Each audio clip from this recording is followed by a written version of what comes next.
retrasado, e nós temos essa aula. Alguns irmãos não estavam presentes por questões de alguma enfermidade ou outras situações mais. E aí eu resolvi, hoje nós vamos estar fazendo uma recapitulação e, se der tempo, nós trabalharemos alguns slides novos.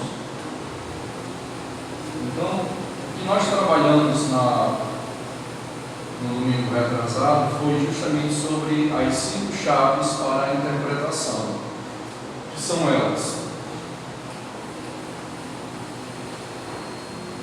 É justamente o conteúdo, o contexto, a comparação, a cultura e a consulta. No domingo atrasado nós trabalhamos esses 3 primeiros, o conteúdo, o contexto, a comparação. Lembra, para quem estava, a gente até trabalhou a parábola do bom samaritano, está em Lucas, e a serpente de bronze em Números capítulo 22. E aí hoje nós vamos só dar uma recapitulada nesses primeiros 20 minutos. E aí no conteúdo, nós trabalhamos que, lembra que nós falamos que quem faz bolo, qual é a matéria-prima do bolo, aí vocês conhecem com o dedo legal. Então tudo que nós fazemos tem uma matéria-prima. Na questão da interpretação bíblica, o conteúdo é essa matéria-prima. Por isso que essa história de abrir para ver o que Deus vai revelar, isso é tipo zombar de Deus, é uma espécie de uma zombaria, porque Deus não teria esse trabalho todo ao longo desses milênios, ao longo dos séculos da história da humanidade, para deixar toda a sua revelação para o seu povo, para eu simplesmente em um belo dia, ou na minha vida cristã todinha, eu abrir a Bíblia. O problema é que, de fato, às vezes, dependendo ao texto onde você for abrir, se for um texto que te confronte, você vai dizer que Deus não está falando com você. Então, o conteúdo, ela é a matéria-prima, ou seja, ela é a base da informação com a qual nós vamos estar interpretando o texto. Por que isso é importante? Isso nos mostra que não tem como nós pularmos etapa do processo, nós temos que parar para abrir a Bíblia. Eu acho que uma das coisas que mais gera paciência em nós, e por isso que Deus tem essa pedagogia de nós estudarmos todo o desígnio de Deus. Eu me lembro que quando eu era novo convertido, e eu ainda estava no local de tratamento, e eu estava muito inquieto porque quando eu ia orar, eu passava 30 segundos orando, mas na minha cabeça é como se eu estivesse passando vários momentos de oração. Aí quando eu olhava assim para algum relógio na parede lá que tinha, eu ficava muito frustrado com aquilo. E a mesma coisa era na leitura da palavra. E um dia eu fui conversar com um coordenador lá, um pastor. E o nome do pastor era Messias, o nome dele, da Igreja Batista. E aí eu fui conversar com ele, abrindo meu coração com ele sobre essa. Eu estava inquieto porque parecia que eu não estava crescendo em comunhão, em conhecimento. Eu acho que os irmãos já passaram por isso em um dado momento, por essa luta. Isso é muito característico de quem é novo convertido. Parece que quer antecipar o seu processo. E analisando agora com os irmãos, esse processo de estudar a Bíblia, ela gera paciência em nós, pelo menos é para gerar paciência em nós, porque você vai querer encontrar algumas respostas antecipadas e que, se você tê-las, não vai ser tão proveitoso assim, porque você ainda não tem determinada estrutura para ter determinadas respostas. Eu estava olhando no mapa bíblico quando Deus tira o povo de Israel do Egito, especificamente de um local chamado Gósen, e você vai olhar no mapa, ao norte, até chegar em Jericó, próximo ao leste do Jordão, vê que era agora, Deus podia muito bem fazer isso aqui, e ele chegaria lá para atravessar o Jordão, rumo à terra prometida. Mas você talvez na sua Bíblia lá no fundo tem esse mapa, mas você vai perceber que ele vai fazer isso aqui, ele vai descer, né, para o sul, Monte Sinai, aí vem Cades Barneia, Águas de Meribá, aí chega nas planícies de Moabe, aí algumas cidadezinhas ali nas planícies de Moabe, Jericó, leste do Jordão. Percebe que eu não calculei quanto é que ficava de diferença fazendo isso pelo percurso que Deus fez com o seu povo. Aí eu pergunto, por que será que Deus tem todo o poder e Ele não fez só isso com o seu povo? Eu queria instigar os irmãos, por que será que Deus não fez isso?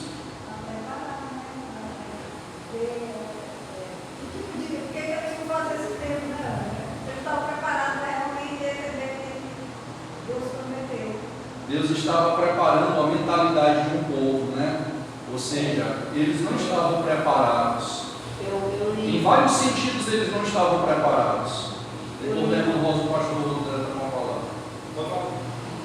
Não, eu li uma certa coisa que falava que quando a gente tem vai adquirir um certo conhecimento, uma palavra de Deus, a gente entende que o que Ele nos dá é proteção, é ajuda, são bênçãos.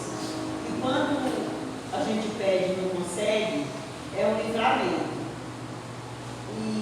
E o tempo de espera, que às vezes a gente espera pedindo e nunca consegue, é tipo isso, paciência. E Ele nunca quer o pior para a gente, Ele sempre quer o melhor. Pode fazer. É mais ou menos nesse sentido. Eu estive lendo essa semana sobre isso.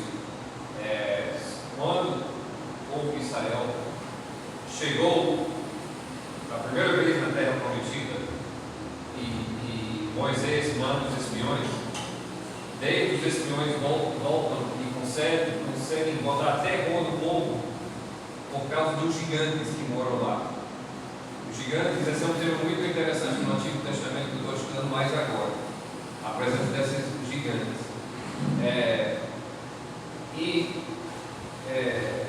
Então eles perdem a coragem e não entram. Aí o povo então passa e Deus faz com que eles passem pelo deserto e depois eles entram. Mas onde é que eles entram? Eles enfrentam, antes de entrar, eles enfrentam dois reis, rei de Sion e rei de Og. Esses dois reis são chamados de Refalim, ou seja, gigantes. Então, o seguinte, onde eles se acovardaram, onde eles faltaram coragem, naquele momento, Deus diz: agora vocês vão enfrentar. Antes de entrar na terra prometida, vocês vão enfrentar essa coisa antes de seguir. Eu achei muito interessante, eu nunca tinha visto. Eu estava lendo o Pentateuco esses meses, realmente. Também. Eu lembro dessas informações aí. E outra coisa também que a gente vê, o povo que saíram de lá, nesse período, pouco chegaram, né? A terra prometida, porque ali já foi a geração do povo que saiu de lá e nasceram ali do sofrimento e poder chegar lá. Pouca gente deles, o principal Moisés, ele foi passando, outras pessoas, na verdade, que saíram de lá, para a terra prometida que chegaram. Aí já foi só que nasceram no sofrimento mesmo, com a mão de Deus sobre eles lá, que chegaram. Então, diante desse debate bem interessante e legal que nós estamos tratando dentro dessa temática da interpretação bíblica, é interessante nós sabermos que nós devemos desejar interpretar a palavra de Deus para nos situarmos, por exemplo, quando passarmos por provas, saber que Deus está nos conduzindo, que às vezes não é tão fácil assim, porque nós somos dotados de carne e osso, e carne e osso influenciado pela queda. Entende? conversando agora de questionar, não tem mais força para questionar e tudo, mas ao mesmo tempo, lá no nosso íntimo, há um temor de que Deus está conduzindo, e por isso nós colocamos os pés no freio e não tomamos nenhuma decisão precipitada. Por isso que quando nós estamos enfraquecidos, nós temos que de fato abrir a boca para chamar aquele que está mais fortalecido naquele momento para orar uns pelos outros. Né? Quando os irmãos foram domingo lá em casa, eu agradeço a Deus por isso, mas quantas vezes a gente finge uma realidade e não cumpre o mandamento recíproco de irmandade revelado nas Sagradas Escrituras, porque a gente parece que quer ser o tempo todo usado para abençoar outros, mas Deus às vezes propositalmente permite que a gente passe por alguns momentos de frieza espiritual, ou conflito de fé, ou até mesmo angústia do nosso homem interior, para nos forçar a clamar por ajuda, para nos colocar no nosso devido lugar, entende? Então, às vezes a gente está movido muito pelo nosso orgulho, e a interpretação bíblica correta, ela vem para quebrar o nosso orgulho, para nos posicionarmos de uma maneira adequada também, biblicamente falando. Então, dentro desse conteúdo, nós vimos que nós trabalhamos essas perguntas aqui: o como, o onde, quem escreveu, quando, qual era o momento histórico que estava acontecendo ali, o que foi que ele escreveu ali e quais foram as razões. Isso aqui a gente trabalhou no domingo atrasado, né? Mas tinha poucos irmãos. Na verdade, tinha a mesma quantidade de irmãos que tem hoje, só que agora parece que houve um revezamento. Pois é. E com os jovens, porque os jovens estavam com... Eu nem sei quem se ficou, não, acho que nem veio jovens no domingo atrasado, não. E aí trabalha essas perguntas aqui: o como, o onde, o quem, o quando, o que e o porquê. Irmãos, uma certa vez eu conversando com uma amiga minha, muito tempo, ela se formou em assistência social na UFMA. E ela viajando, elas iam para São Paulo para algum congresso, não sei se era de psicologia, na área dessas ciências sociais. E a própria colega dela que fazia psicologia não estava entendendo um livro que ela estava tentando interpretar há muito tempo, um livro da área dela, de psicologia. E essa amiga minha, ela era uma cristã muito dedicada na oração e no estudo da palavra de Deus. E aí ela não tinha o que fazer na viagem, ela pegou o livro emprestado e começou a comer o livro dela, o livro da colega dela. E a colega dela disse assim: tu já está bem aí, tu estás entendendo, eu estou entendendo perfeitamente. Aí ela não compreendeu por quê, mas ela compreendeu. Irmãos, quando você se converte, você começa a estudar as Escrituras, ler, e depois entrar nessa perspectiva de princípios interpretativos, é uma base extraordinária para tu ler qualquer coisa. Na questão interpretativa, a colega dela já havia há meses tentando entender um livro que era da área dela, e ela estudando algo que não era da área dela, mas como ela tinha essa base habitual de leitura das Escrituras, e querendo ou não, quando você se aproxima das Escrituras, você vai querer entender um texto, e mesmo que você não seja um profissional da área interpretativa ou da área da teologia, você vai ter princípios assertivos ali, pela própria iluminação do Espírito de Deus ali, e isso você vai crescendo ali, ó. Você vai se tornando eficaz ali nessas questões interpretativas. Então você vai fazendo essas perguntas, vai aguçando a sua mente para entender aquele texto, mas para isso tem que haver uma aproximação do texto. Isso foi a primeira chave interpretativa. E aí nós trabalhamos o contexto, né? O contexto não tem mistério. Então, como saber que alguém está fugindo do contexto? Desconfie.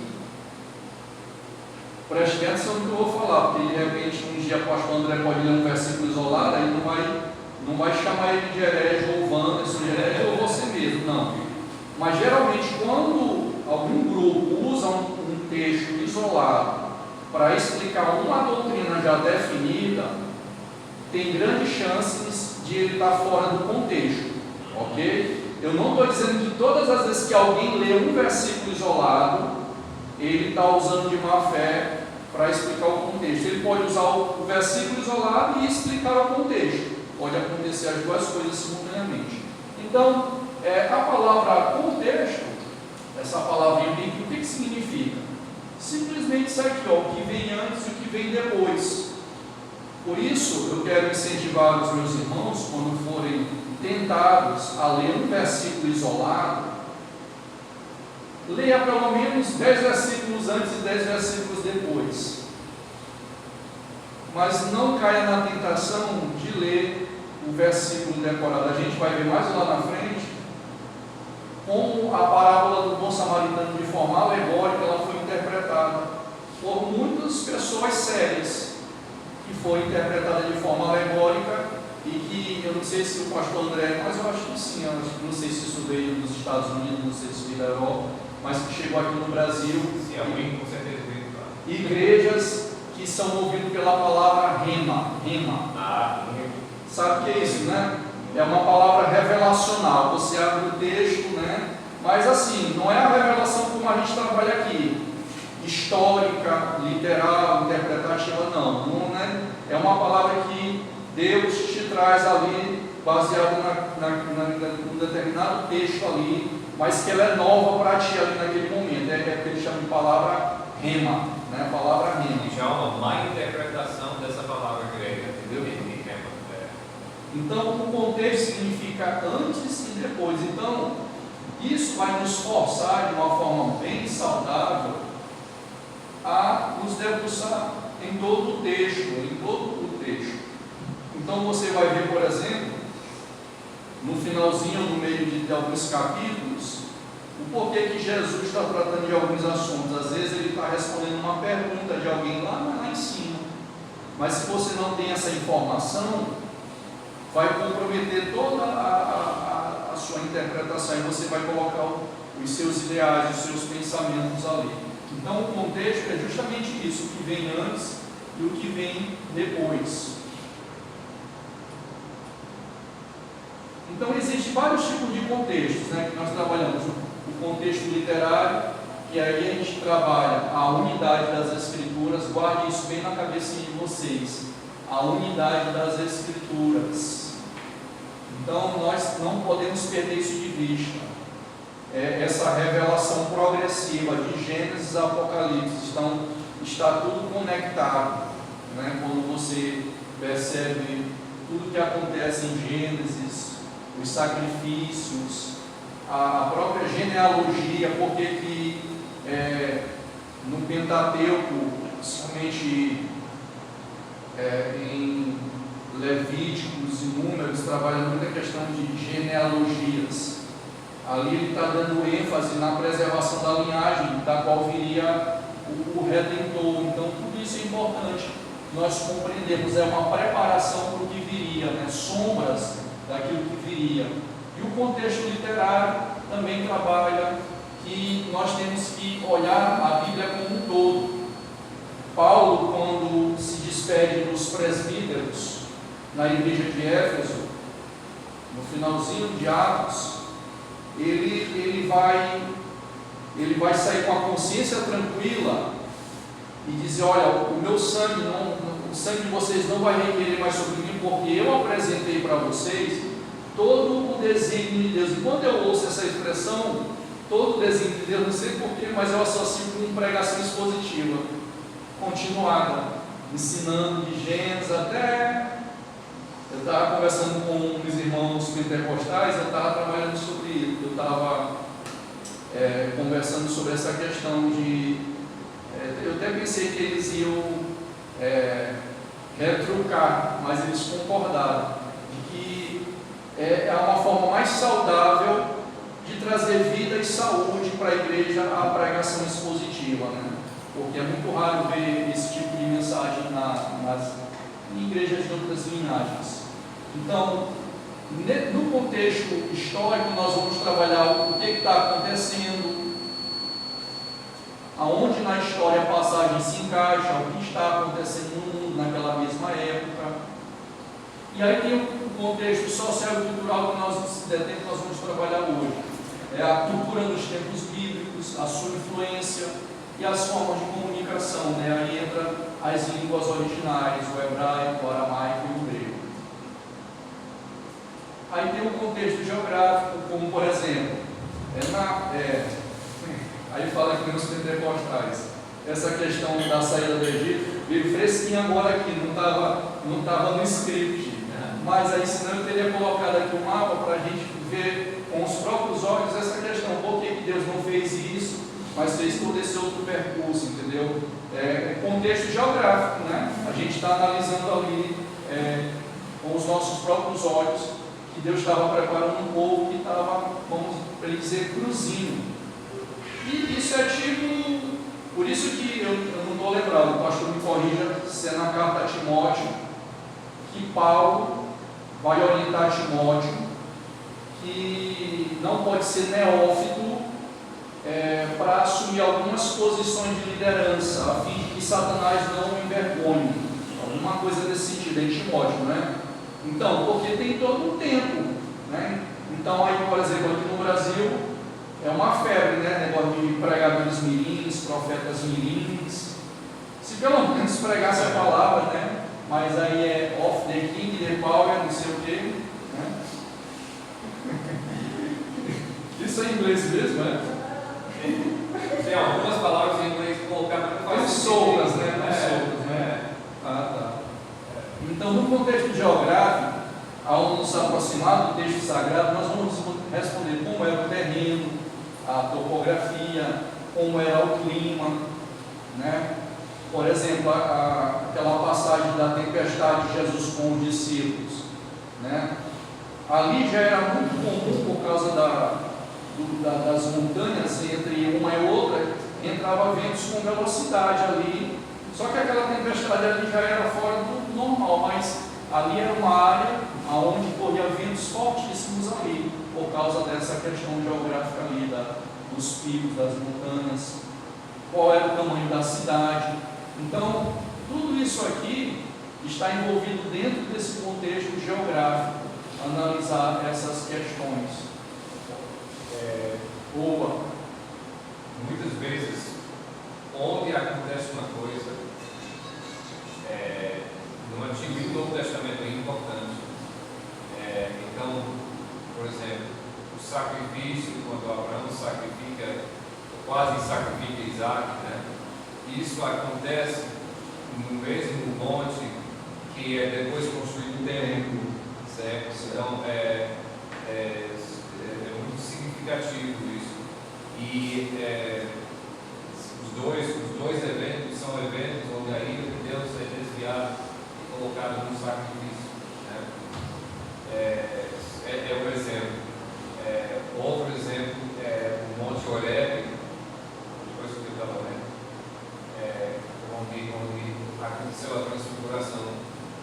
E por que isso é importante? Porque naquele lugar, inclusive foi justamente nessa área de Sidom e Og, onde era conhecido como a boca do inferno, as portas do inferno. E Jesus Cristo está lá, quando na hora de sua transfiguração, ele está se identificando, não somente e nem principalmente para os seus discípulos, mas para os espíritos malignos ao redor. Aqui sou eu, venho me pegar. É muito interessante. Aí acontece naquele mesmo.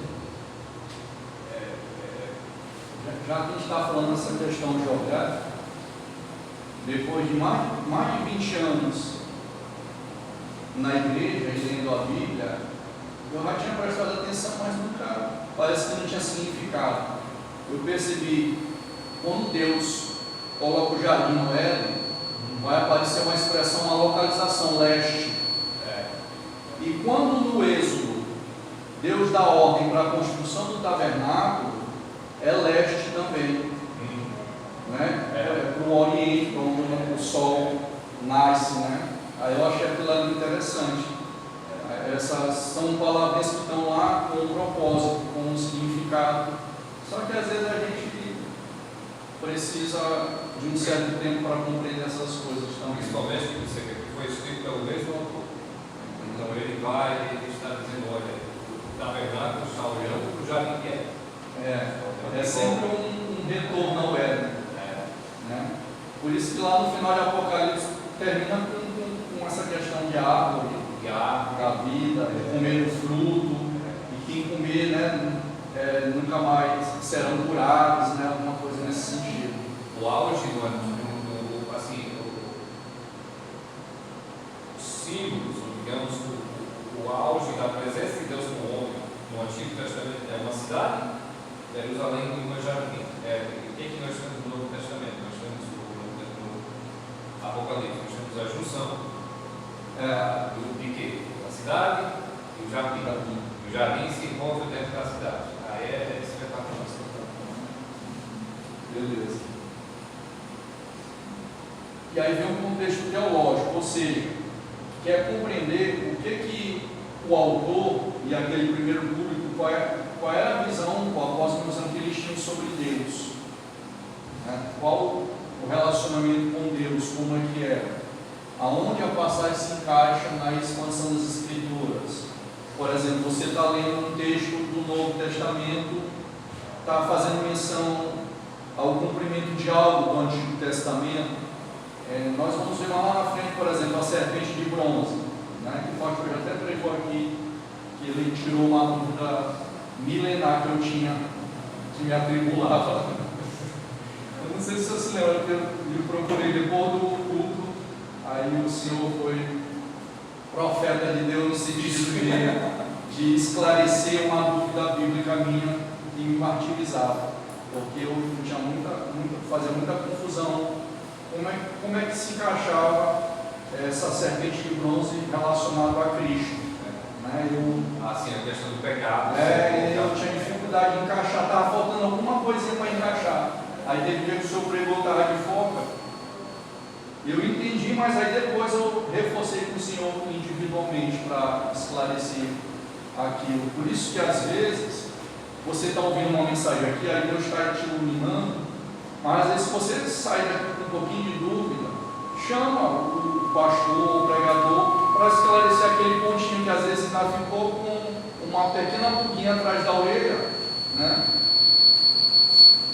Não sei o que está acontecendo hoje. Você não está aqui para nos ajudar? Certo. Então esse é o contexto teológico. E aí nós vimos também a questão da comparação. O R.C. Sproul, eu acho que ele é um reverendo presbiteriano, e ele vai dizer que o objetivo da interpretação particular nunca foi dar às pessoas o direito de distorcer as Escrituras. Com o direito de interpretação particular vem a solene responsabilidade de interpretação precisa. A interpretação particular nos dá licença para interpretar e não para distorcer. Então, o R.C. Sproul, eu acho que ele já partiu para a glória, não já? O R.C. Sproul? Sim. Não tanto tempo atrás. Ele era presbiteriano, não era? Presbiteriano, sim. Certo.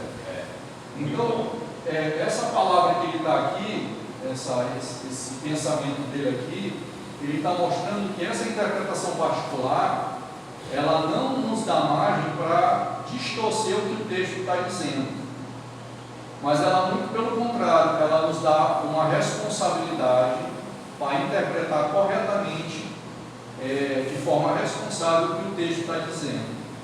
Então, as pessoas às vezes elas se acham no direito de distorcer o texto por uma série de razões.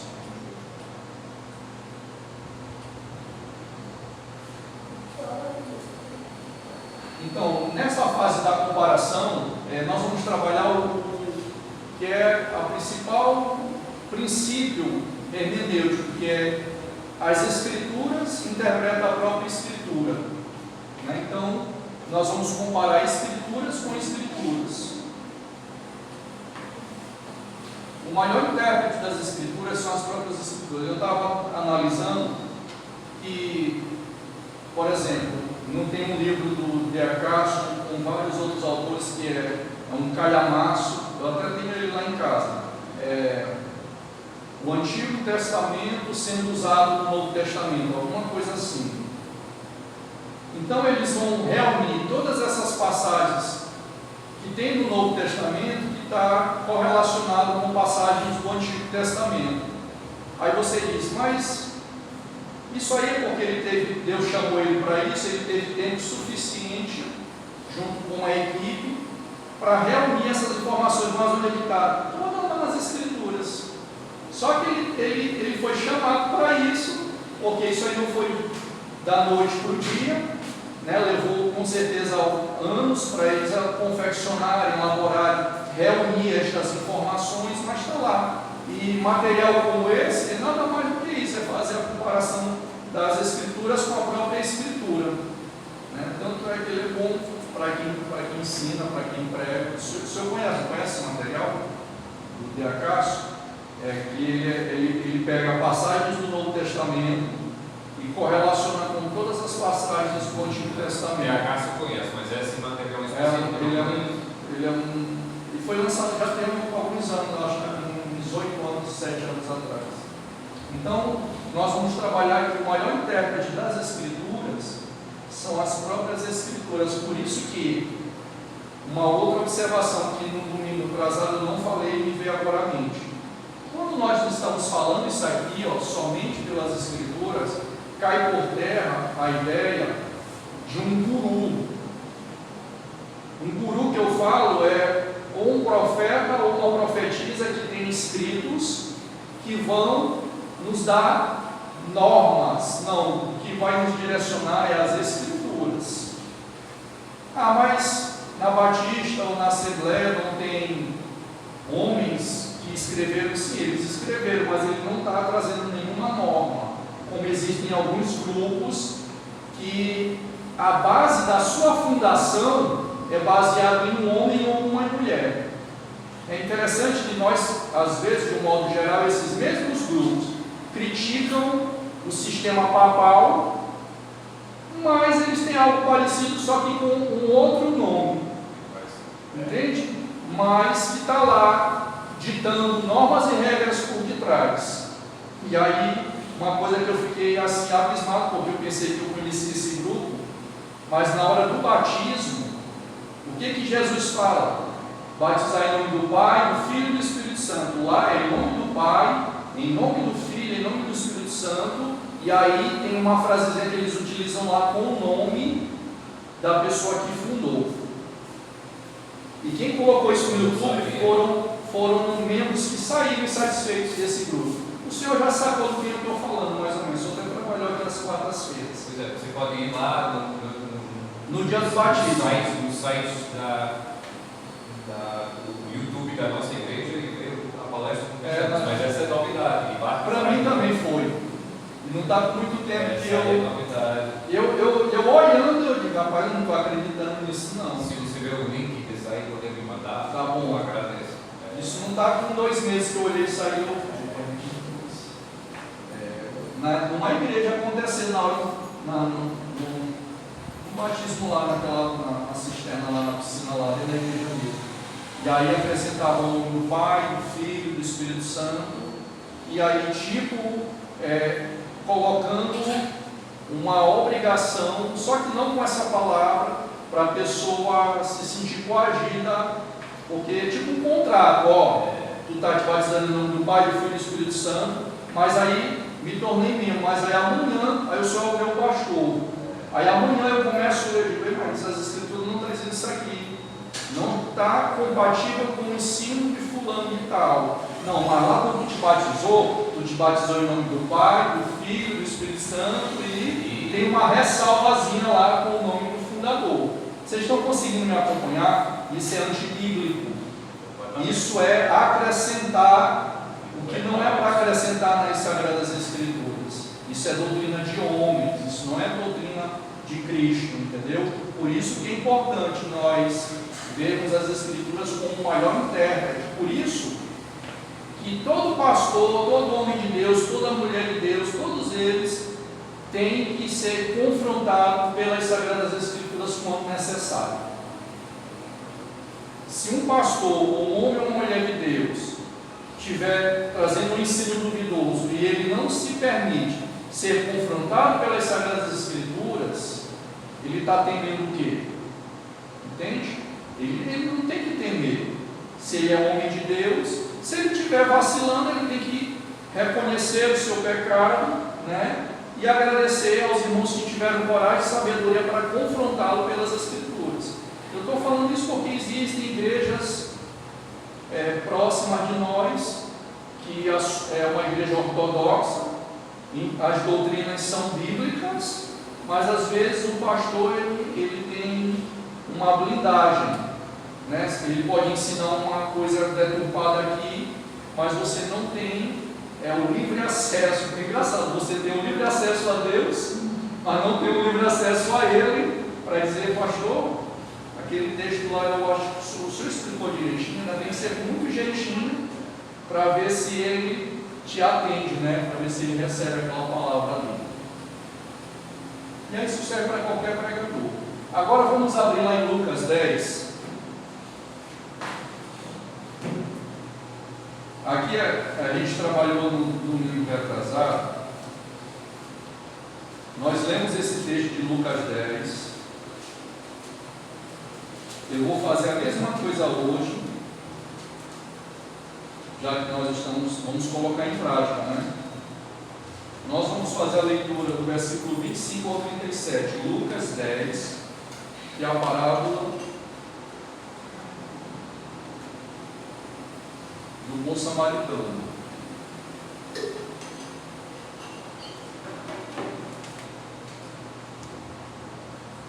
Do 25 ao 37. Eu vou ler o 25, cada um tem a oportunidade de ler um versículo. Lucas 10, 25 ao 37. Certa ocasião, um perito na lei levantou-se para pôr Jesus à prova e lhe perguntou: Mestre, o que preciso fazer para herdar a vida eterna? Versículo 26. Jesus lhes perguntou: o que está escrito na lei? Como leis? E respondendo ele, disse: Amarás o Senhor teu Deus de todo o teu coração, e de toda a tua alma, e de todas as tuas forças, e todo o teu entendimento, e ao teu próximo como a ti mesmo. Então Jesus lhe disse: Respondeste corretamente, faze isto e viverás. Ele, porém, querendo justificar, perguntou a Jesus: Quem é o seu próximo? Quem é o meu próximo? Em resposta, disse Jesus: um homem descia de Jerusalém para Jericó. Quando caiu nas mãos de assaltantes, estes lhe tiraram as roupas, espancaram-no e se foram, deixando quase morto.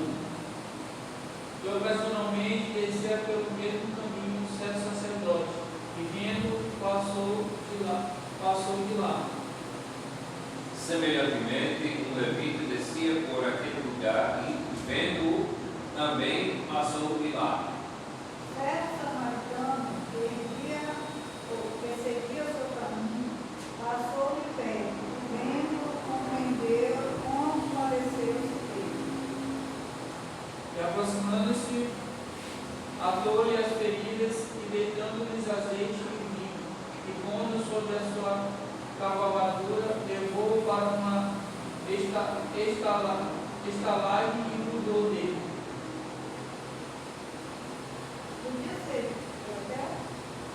No dia seguinte, tirou 2 denários, os entregou ao hospedeiro, dizendo: Cuida deste homem, e, se alguma coisa gastares a mais, eu indenizarei quando voltar.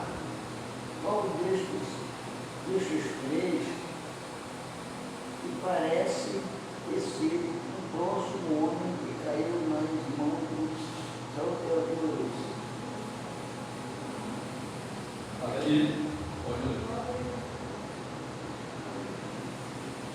Aquele que teve misericórdia dele, respondeu o perito na lei. Jesus lhe disse: vá e faça o mesmo. Deixe a sua Bíblia aberta aí, por gentileza.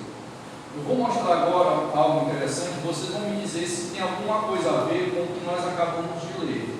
Se é isso que o texto está dizendo, vocês vão dizer, não, é isso, não é isso, está correto, está errado, está equivocado. Tá bom? Eu vou fazer a leitura aqui.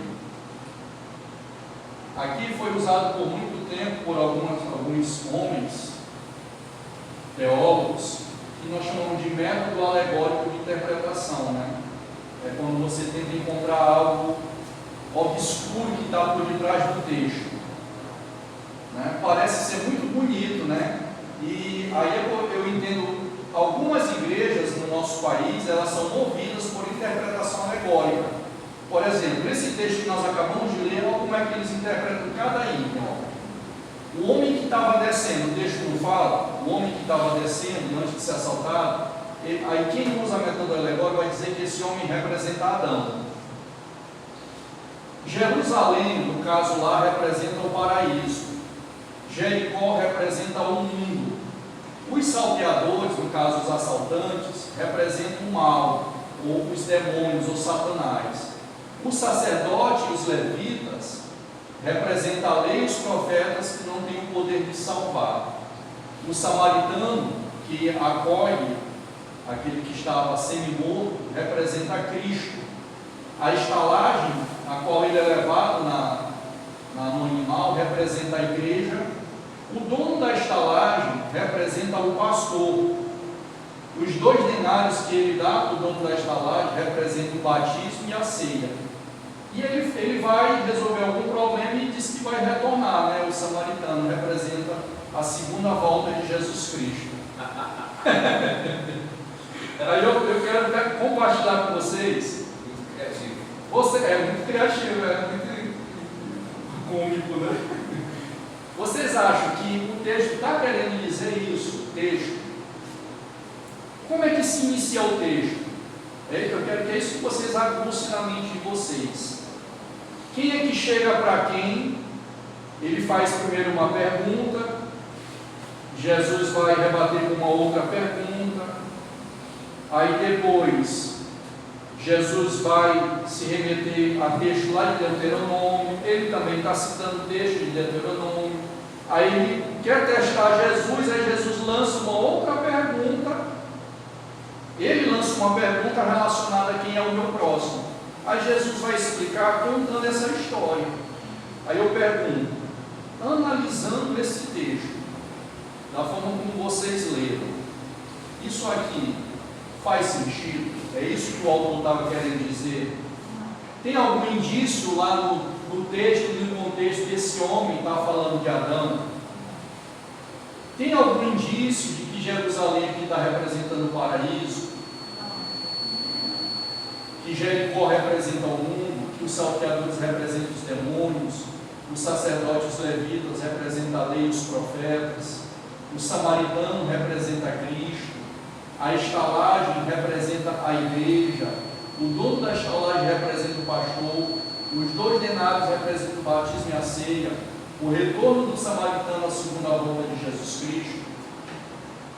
Mas por incrível que pareça, se eu chegar numa igreja, em muitas igrejas, e pregar do jeitinho que está aí nesse texto, muita gente vai dar glória a Deus. E no finalzinho vai me dar um tapinha nas costas e vai dizer, que palavra tremenda. Isso mostra que eu posso levar pessoas para o inferno com o ensinamento errado e fazer pessoas chorarem, se emocionarem com o ensinamento errado. Antes de conhecer essa igreja, em uma das igrejas que eu visitei, eles não chegaram diretamente a usar esse método alegórico, um texto de Atos, mas eu acho que talvez foi pior, né? Foi só para encaixar na visão do G12, né? Do movimento dos 12. Aí eu digo, não, foi lá em Ribamar, eu fui longe procurando igreja, antes de Deus me conduzir para cá, e eu digo, não, Deus já está me sinalizando que não é nem para me voltar mais aqui. Se no domingo à noite estão pregando isso aqui, imagine o que estão ensinando na EBD, se tiver EBD ou no culto de doutrina. Então percebam que quando Jesus ele vai contar essa parábola, o povo fica na expectativa. Primeiro vem o sacerdote, depois o levita. A expectativa de quem estava ouvindo, principalmente dos judeus, é de que a próxima pessoa que aparecesse fosse um judeu. Fosse um judeu que fosse acolher aquele necessitado ali que estava todo ensanguentado, precisando de cuidados. Mas quem foi que apareceu? Foi um samaritano. Eu pergunto para vocês, o que Jesus está querendo mostrar para aquele perito na lei, quando nessa parábola, quem entra em cena é justamente um samaritano?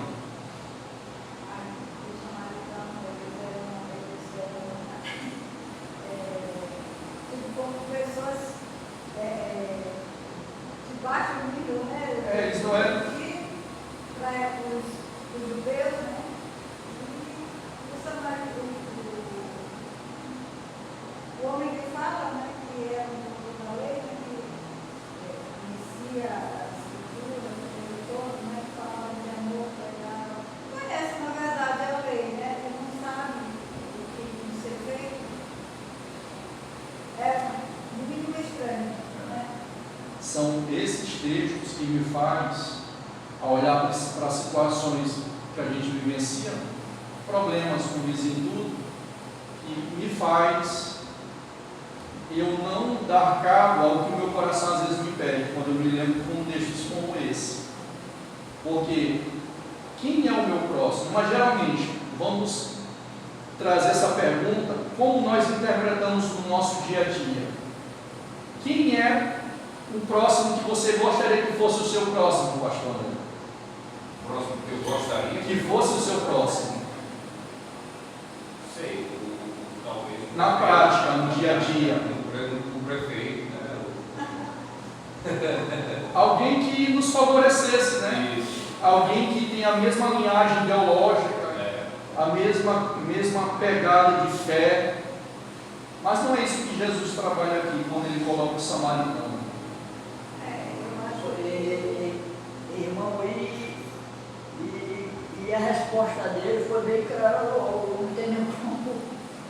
Ele lá no 27, ele responde total, né?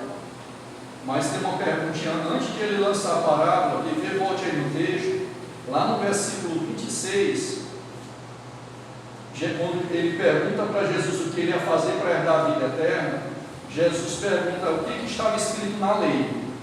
Interpreta. Aí Jesus responde, como você a lê? Né? É como se Jesus tivesse, como é que você interpreta? Né? Então, sabe o que eu entendo aqui? Que mesmo que você interprete corretamente um texto, mas não aplica corretamente, eu voltei a ler um livro que fala sobre a mente do intelectual, mas na perspectiva bíblica. E ele fala que o autor lá, ele faz uma conexão o tempo todo de que conhecer a verdade é obedecê-la. Ele não faz essa separação de conhecimento como uma teoria e aplicação como uma prática. Ele vai mais fundo, ele diz que conhecer a verdade é praticá-la. Entende? A mentalidade do judeu é mais ou menos essa. Então, como é que você interpreta? Ele pergunta para esse perito na lei. Às vezes nós interpretamos algo corretamente, mas colocamos em prática de uma outra forma. Entende? Quando as coisas acontecem com a gente ensina a outros, aconselha a outros, quando está passando por uma situação difícil, e aí nós somos às vezes especialistas em fazer com que eles se relembrem do que a palavra de Deus diz. Mas quando a situação é com a gente sabe o que nós temos que fazer, mas nós não conseguimos, às vezes, em algumas situações, aplicar de acordo com o nosso entendimento daquele texto sagrado. Fala, pastor. O importante aqui, uma coisa importante aqui, aí você tocou nisso, mas é importante a gente entender que Jesus usa às vezes a alegoria, e a Bíblia usa a alegoria. Não é. Parábola da semente, né? É uma alegoria, a semente é a palavra, né? Os passos são. Lá tem indícios, né? As profecias de Daniel, por exemplo, a estátua é teu reino. Em Gálatas, Paulo vai falar sobre Sarai e Agar, que uma representa uma cidade, são alegorias. Mas assim, nesse texto aqui, Jesus identifica o propósito da história logo com isso. Eles vão pensar, eles vão fazer vocês vão fazer um exercício mental. Duas pessoas. Vai do judeu samaritano. Quem é o vizinho? Quem é o próximo? Então, essa aí é criativo, não tem nada a ver com o que Jesus está fazendo nesse texto. Eu faço fazer uma barbaridade no texto. É uma barbaridade. Ou seja, a alegoria não existe. Quando ela existir, você vai conseguir perceber no texto, que não é o caso aqui. Aqui houve uma criatividade extraordinária, mas sem nenhum embasamento, sem nenhum sentido. Entende? Então, eu acho que é por causa dessa criatividade e por falta de ler as escrituras em casa, é que membros de algumas igrejas aceitam alguns tipos de mensagem, eles não conseguem ter esse discernimento. Ok? Deu para compreender o que eu quis trazer para essa questão? Que às vezes a gente pode estar até no movimento regular. Aqui eu acho que não, porque ainda tem poucas igrejas e tudo, mas da convenção da onde eu venho, isso não é tão incomum acontecer não. Entende? Você perdeu-se um pouco o controle. Por quê? Porque algumas igrejas, da qual eu fazia parte, da Convenção Batista, alguns pastores, por terem essa autonomia que nem a regular também tem, aderiu a alguns movimentos. Entendeu? Aderiu a alguns movimentos, e ao aderir a esses movimentos, tem um pacote, para aderir ao movimento, vem um pacote. Dentro desse pacote, retira-se logo a escola bíblica dominical e substitui-se por escola de líderes, que seria uma ótima proposta se trabalhasse de fato as escrituras dentro dessa proposta de escola de líderes. Porém, você pega lá a apostila e você vai ver que não é uma preparação para liderar biblicamente falando, entendeu?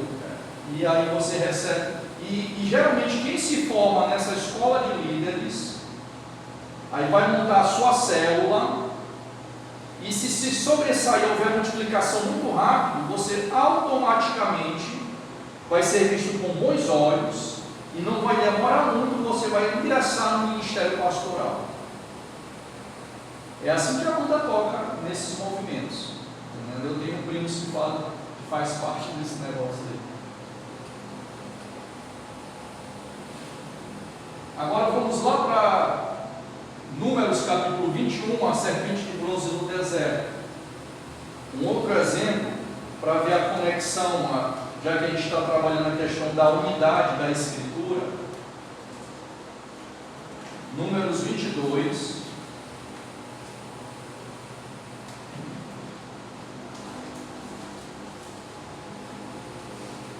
Versículo 4 ao 9.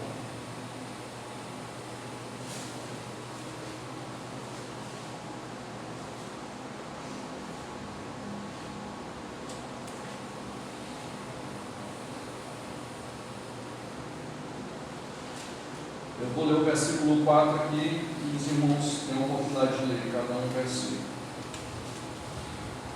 Números 22. Todos encontraram? 21, perdão. 21, versículo 4 ao 9. A serpente de bronze. Partiram eles do Monte Or pelo caminho do Mar Vermelho para contornarem a terra de Edom. Mas o povo ficou impaciente no caminho.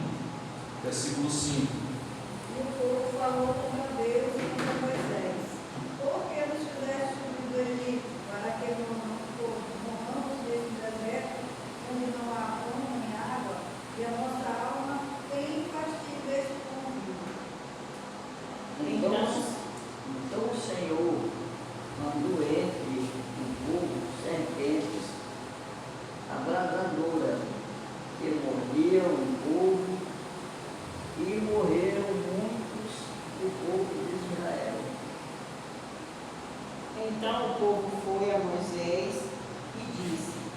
pecamos, porque nós queixamos do Senhor e de ti.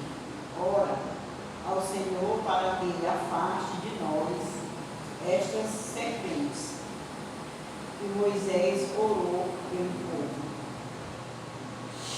O Senhor disse a Moisés: faça uma serpente e coloque-a no alto do poste. Quem for mordido e olhar para ela viverá. 9. Fez Moisés uma serpente de bronze e a pôs sobre uma haste. Sempre alguém mordido por alguma serpente, se olhava para a bronze, sarava. Concluiu? Sério. Agora, não desmarque aí Números 21, vamos lá para João 3, versículo 14 e 15, Evangelho de João. Aqui Jesus vai falar para Nicodemos. João 3, versículo 14.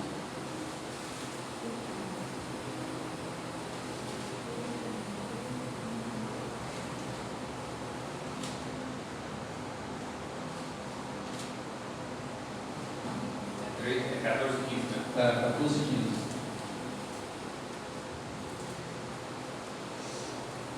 Quem encontrou e gostaria de ler, fique à vontade.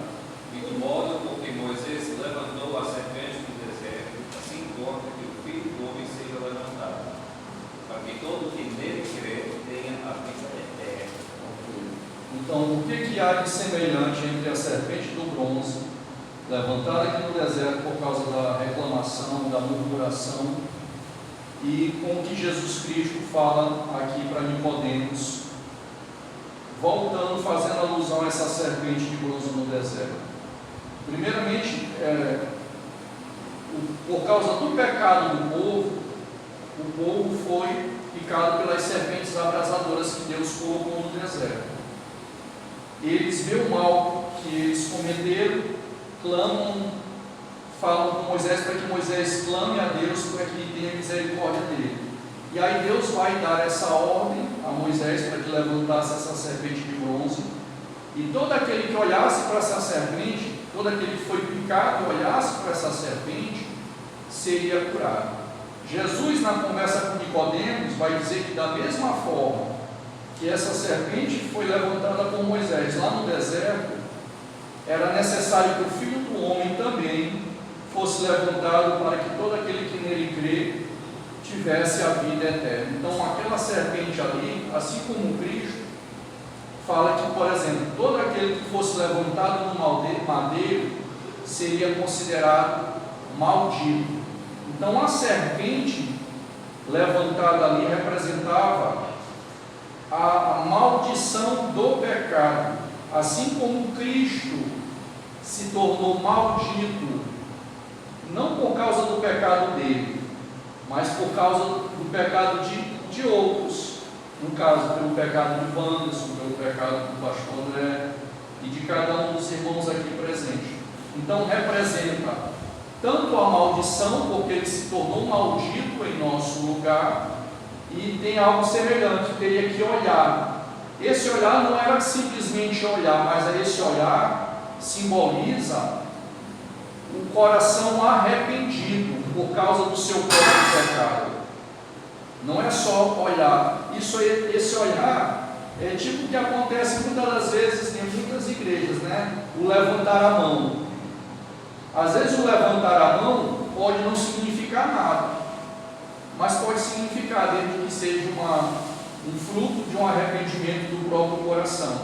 Agora, abra lá em 2 Coríntios, capítulo 5, para a gente compreender melhor. Na segunda carta aos Coríntios, capítulo 5. Então, assim como essa serpente de bronze representava a maldição do pecado do povo, Jesus se tornou maldito por causa do nosso pecado. E quando nós olhamos para a cruz, pelo seu sangue derramado ali, ele leva sobre ele todos os nossos pecados e somos curados, né? Recebemos a vida eterna. Segunda carta aos Coríntios, capítulo 5.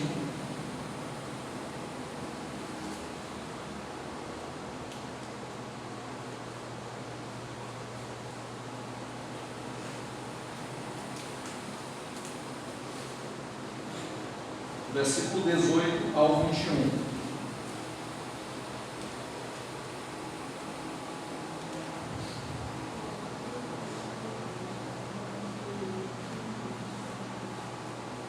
Vamos encontrar?